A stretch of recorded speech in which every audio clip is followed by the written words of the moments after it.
Good morning class. देखिए start करते हैं अपन क्लास 12 अपनी। टॉपिक अपना चल रहा था मोटिवेशन। तो वो मोटिवेशन में अपना हेडिंग चल रही थी। लास्ट क्लास में मैंने आपको डिस्कशन किया था non financial activities. Non financial activities में हम ऑलरेडी डिस्कस कर चुके हैं। वो चीज़ देखते हैं। पहला हमने स्टेटस, रेपुटेशन, लोगों की सेल्फ रिस्पेक्ट वगैरह अपन डिस्कस कर चुके हैं। दूसरा हम कर चुके हैं सिक्योरिटी ऑफ सर्विस से रिलेटेड उसको सिक्योरिटी चाहिए, ये पे अपन डिस्कस कर चुके हैं। तीसरा अपन कर चुके हैं prize and recognition. Prize and recognition, किसी व्यक्ति को ढूंढना, उसको अप्रिशिएट करना, उसको प्राइज करना, ये चीज़ अपन देख चुके हैं। तीसरा। चौथा हम देख चुके हैं पार्टिसिपेशन इन मैनेजमेंट। मतलब अगर कोई मैनेजमेंट अपना डिसीजन ले रहा है, बहुत बड़ी कोई गोल डिसाइड कर रहा है, विजन बना रहा है, तो उसके लिए वो क्या डिसाइड करता है, पार्टिसिपेट मैनेजमेंट में पार्टिसिपेट करवाते हैं। मतलब एम्प्लॉय को we are invite to employees और subordinate to give the some idea to make a vision, goal, policy वगैरह जो अपन इसके अंदर देख लिया था। और लास्ट अपन ने देखा था फीलिंग ऑफ एकम्प्लिशमेंट, अचीवमेंट। इसका हमने देखा था कि एक एम्प्लॉय की फीलिंग को पूरा कैसे किया जाता है ताकि वो मोटिवेट हो सके। तो इसी के साथ अपन नेक्स्ट पॉइंट नंबर 6 देखते हैं, delegation of the authority. Authority को डिलीगेट कर लो, देना। मतलब अगर आप मोटिवेट करना चाहते हो तो उसको थोड़ी अथॉरिटी भी दो, लेकिन एक ध्यान रखना अथॉरिटी के साथ रिस्पॉन्सिबिलिटी भी ऑटोमेटिक ही आ जाती है। तो डिलीगेशन ऑफ अथॉरिटी होती क्या देखते हैं। Delegation of authority to execute a given task often prove to be strong motivation force. ये कह रहा है कि हम मोटिवेशन का अगर एक प्रकार देखें तो एक डिलीगेशन ऑफ अथॉरिटी, अगर किसी व्यक्ति को काम करने के लिए आप थोड़े से हाथ खुले करोगे तभी तो वो काम कर पाएगा ना। तो ये भी एक बहुत बड़ा पॉइंट है। This enable subordinate to have effective control over the work. इससे क्या होता है, सबऑर्डिनेट अच्छे से कंट्रोल करेंगे अपने वर्क पर एंड इट्स इन्वायरमेंट। और इंस्टेड ऑफ दिस दे, इसके अलावा they develop faithfulness in the organisation, और वो ऑर्गेनाइजेशन पे विश्वास करेंगे। इसलिए ऐसे नहीं है कि कोई मजदूर है, वो बेचारा एम्प्लॉय, वो सबऑर्डिनेट है, वो काम कर रहा है उस पर आप कंट्रोल कर रहे हो, आप जैसे बोल रहे हो वैसे कर रहा है, उसको खुद की दिमाग लगा रहे हैं। तो ये कह रहा है कि थोड़ी बहुत अथॉरिटी उनको भी होनी चाहिए कि वो अपने विवेक से, अपने नॉलेज से अपने काम कर पाए, जिससे कि वो हमारे ऑर्गेनाइजेशन के ऊपर भी फेथफुल रहेगा। मतलब they believe, they develop the faithfulness in the organization, they believe on the organization and develop the feeling of much more responsibility। और वो अपनी खुद की रिस्पॉन्सिबिलिटी समझेगी कि यार हमने जिम्मेदारी ली है तो हमें उसको पूरा करना पड़ेगा। तो ये जो वर्ड है डिलीगेशन ऑफ अथॉरिटी, तो कुछ ध्यान रखना, जहाँ पे अथॉरिटी वर्ड आता है वहाँ पे रिस्पॉन्सिबिलिटी ऑटोमेटिक आ जाता है। ये मैंने पहले बोल दिया था आपको। तो वर्ड आ गया रिस्पॉन्सिबिलिटी, ये ऑटोमेटिक अराइज हो जाता है। क्योंकि भाई आपको अगर आप अथॉरिटी, जैसे आपके घर वालों को बहुत सारी अथॉरिटी है आपके ऊपर कंट्रोल करने की, तो आप बिगड़ते हो तो उसकी रिस्पॉन्सिबिलिटी उनको लेनी पड़ती है, उनको जवाब देना पड़ता है कि यार हाँ ठीक है, हमारी गलती हो गई, हमने ध्यान नहीं दिया, जो भी है। कहने का मतलब जिस व्यक्ति के पास अथॉरिटी होती है, जिस व्यक्ति के पास रिस्पॉन्सिबिलिटी होती है, तो उसको अथॉरिटी भी मिलनी चाहिए, अदरवाइज वो काम नहीं कर पाएगा। फिर है point number 7, job enlargement. Job enlargement means enlarging the range of tasks in a job to increase motivation. It involves expansion of the scope and width of the job by the means of the horizontal loading of the criteria closing relative activity. मतलब ये कह रहा है किसी व्यक्ति को motivate करने के लिए हमें खुलापन, ओपनली उसको देना चाहिए कि यार तेरी जो इच्छा है उसको दबा मत, मार मत, मतलब उसको स्कोप देना चाहिए। उसको ऐसे नहीं एक ही एक चीज़ में लगा रखा है, हाँ स्किल वाइज लगा रखा है, लेकिन अगर उसको डेवलप भी करनी चाहिए, उसको इनलार्जमेंट की और भी अपन को लेके जाना चाहिए। दो इसमें क्या रिजल्ट निकलता है, इसमें रिजल्ट निकलता है इट इंक्रीज द वेराइटी और नंबर ऑफ द टास्क। इससे क्या होगी, वेराइटी, काम की वेराइटी आएगी, लोग अलग अलग काम करने की। मतलब इनलार्जमेंट का मतलब जॉब को बढ़ाना, काम को बढ़ाना हॉरिजेंटली। मतलब पहले अपन एक डब्बे में काम करते हैं, अब दूसरे डब्बे को बढ़ा दिया, तीसरे, मतलब उस टाइप के हमको काम बढ़ाते रहेंगे। तो इसमें क्या है, नई नई टेक्नोलॉजी आती रहेगी, नई नई एम्प्लॉय, लोग चीज़ें सीखते रहते हो। यहाँ पे पहला आएगा इट इंक्रीज, ये बढ़ाता है द वेराइटी और the number of the task. दूसरा है it succeed in motivating employees. इससे क्या होगी, लोग जो हमारे एम्प्लॉय है, हमारे जो एम्प्लॉय है वो मोटिवेट होंगे, वो काम करने के प्रति रुझान रहेगा उनका। It remove boredom and alienation मतलब ये जो आलसपन है, जो मतलब बोरिंगता है, ये जो बोर होना, बैठे रहना, ये उससे दूर हो जाएगी और इट क्रिएट इंटरेस्ट इन और ये नई नई चीज़ें आएगी तो लोग क्या करेंगे, इंटरेस्ट लेंगे उसमें काम करने के। तो एक बार मैं दोबारा बता रहा हूँ इसमें क्या होगा। जॉब इनलार्जमेंट मीन्स इनलार्जिंग मतलब बढ़ाना, द रेंज का मतलब दूरी, ऐसी रेंज होती है यहाँ से यहाँ तक, of the task in A job, किसी जॉब के अंदर काम की रेंज को बढ़ाना, एक व्यक्ति को और ज़्यादा मौका देना, टू इंक्रीज मोटिवेशन के लिए।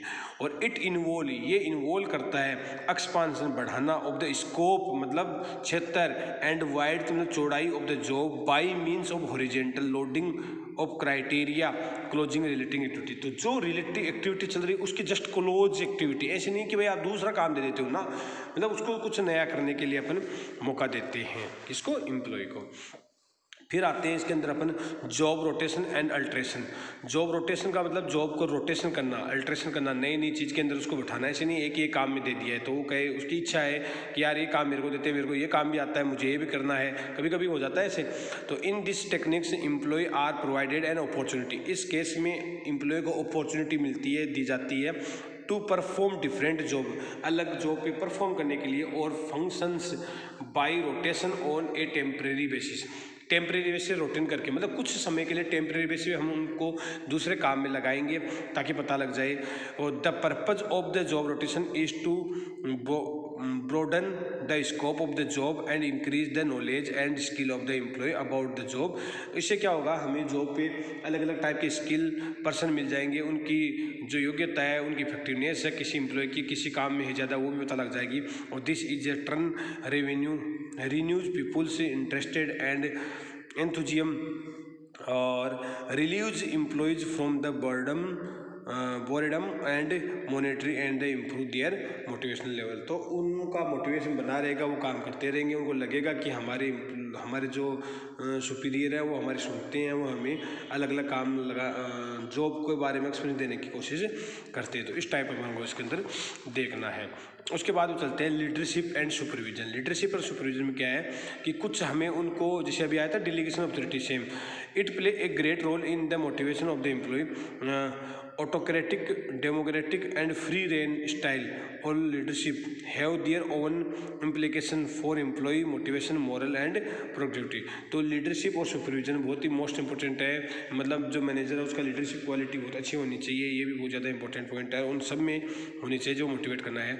अपॉर्चुनिटी फॉर डेवलपमेंट, और दूसरी बात ये है एम्प्लॉयज़ को अपॉर्चुनिटी देना, तो opportunity for development in and the another method for the motivation. If the employee are provided opportunity for their advancement and development, so their personality and fault, they feel very much satisfied and become more committed to the organization goal। तो इसने क्या बोला है कि opportunity of development में इसने बोला है कि हमें अपॉर्चुनिटी देनी चाहिए उनके डेवलपमेंट के लिए। तो opportunity of development in another method of the motivation if the employ are provided opportunity for their development advancement, मतलब उनका एडवांस आने के लिए, and development their personality and fault, they feel very much satisfy. तो वो क्या करेंगे, उनको अपॉर्चुनिटी देंगे आगे बढ़ने के लिए, तो वो अच्छा फील करेंगे, उससे हमारे गोल, हमारा ऑर्गेनाइजेशन का गोल है वो कंप्लीट हो जाएगा। फिर उसके बाद में आज देखते हैं अपन नेक्स्ट इसके कंटिन्यू कंपटीशन एंड चैलेंजेज। कई बार क्या होता है, कुछ एम्प्लॉय ऐसे होते हैं जो सीखने की तलक में रहते हैं, सीखना चाहते हैं, तो उनको हम थोड़ा चैलेंज दे के भी मोटिवेट कर सकते हैं कि यार आप कर सकते हो क्या, तो नई नई चीज़ें लाकर। तो competition and challenge, people usually like to complete their other and win over them, मतलब जल्दी काम कर लेते हैं और जीतने की कोशिश करते हैं। दियर फॉर द मैनेजर में अरेंज कंपटीशन और कॉन्टेस्ट, तो इसमें मैनेजर को क्या करना चाहिए, कंपटीशन अरेंज करना चाहिए, कॉन्टेस्ट बनाना चाहिए फॉर द एम्प्लॉयज़, और मैनेजर फिक्स सर्टेन गोल और standard for the performance for employ and challenge them to achieve them ahead of the other. तो दूसरे लोगों को करने के लिए उनको देना चाहिए कि भैया कि तुम लोगों में से कौन है जो बेस्ट है। तो कहने का मतलब अगर अपन यहाँ पे कंपटीशन रख देते हैं बीच में, तो वो भी एक मोटिवेशन का पार्ट होता है। जैसे अपन पढ़ाने के लिए टेस्ट वेस्ट लेते हैं, सबसे ज़्यादा नंबर किसके है वगैरह वगैरह।